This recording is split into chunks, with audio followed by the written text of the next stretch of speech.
Hey guys, I'm Matt Carter, the treasurer with the CSA this year, and I just wanted to chat about COVID-19, being a uni student, a musician, and trying to earn enough money to eat. Personally, during this pandemic, I have eaten into a fair chunk of my savings, and for a while there, I had zero income. So I spent about 2 weeks of paying rent with no money coming in and just eating pasta and pesto that my parents had dropped off before everything went absolutely AWOL. So it was a lot of fun, and since then, I've been on about half my regular income.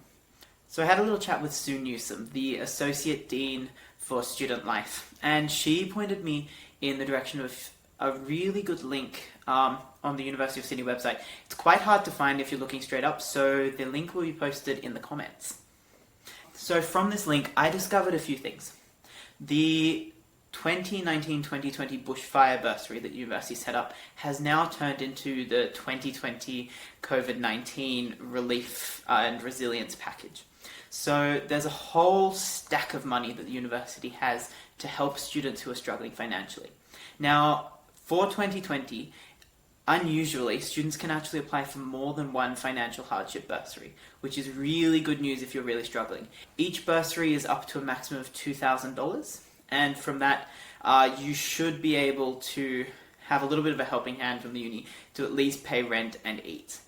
The other thing that the university is doing is offering Coles food vouchers up to $250 if you're wanting to look at just getting food prices covered. And you can apply for all these things on the Sydney Student Portal. I did the application process, and it's basically much less frustrating than Centrelink. Basically, you go through, enter your details, a rough overview of your finances, your income, your expenses, and then it'll ask you to call student services to set up a meeting. I haven't actually gotten to that point yet, so the meeting, I imagine, will be hopefully remote, and from there they will contact you within 2 to 4 days with the results of your interview, your online form, and tell you whether you qualify for financial support. For international students, and I know there's not a huge amount of the con, but it's still quite a relevant issue. For international students, if you ended up enrolling in only online units at the beginning of the semester and have completed the semester, then you're eligible for a rebate of $4,000.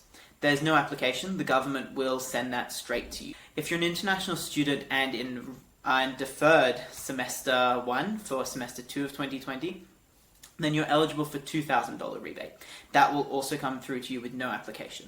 The same is if you deferred to first semester 2021, so next year, then you're eligible for a $3,000 rebate. The other thing that the university does for all students are emergency loans.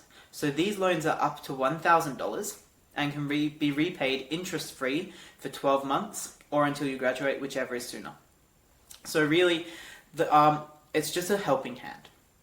You can't use the loan for international holidays, you can't use it to go and buy yourself a Maserati, you can't pay off a car loan. It's mostly there with the intention of helping you to pay for textbooks, to pay for recording equipment, that's a big one, to pay for computers, anything you needed to help you with your studies essentially, or for living. So it's there for rent, for food, bills, essentials, not luxuries. I need to edit that out. The financial impact of COVID also take a toll on our mental health.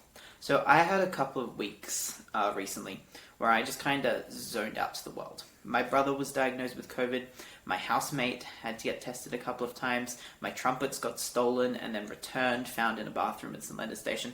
So I just kind of went through this crazy period of barely being able to eat, and then a whole ton of other things happening to me all at once. And I just shut down.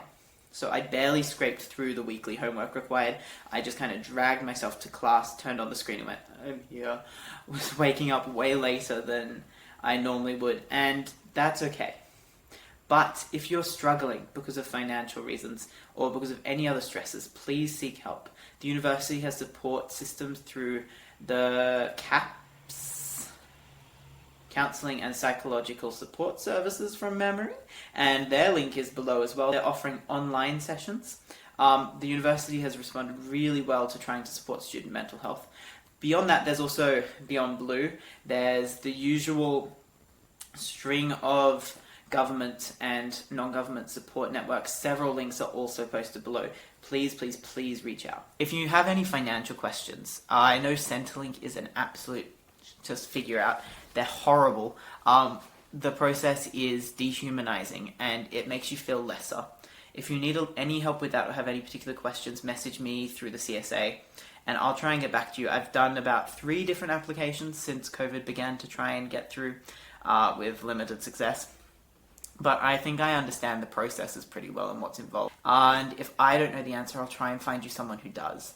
So if you have any financial related questions with your personal life, I'm also here. I can help, probably. If I can't, I'll try and find you someone who can.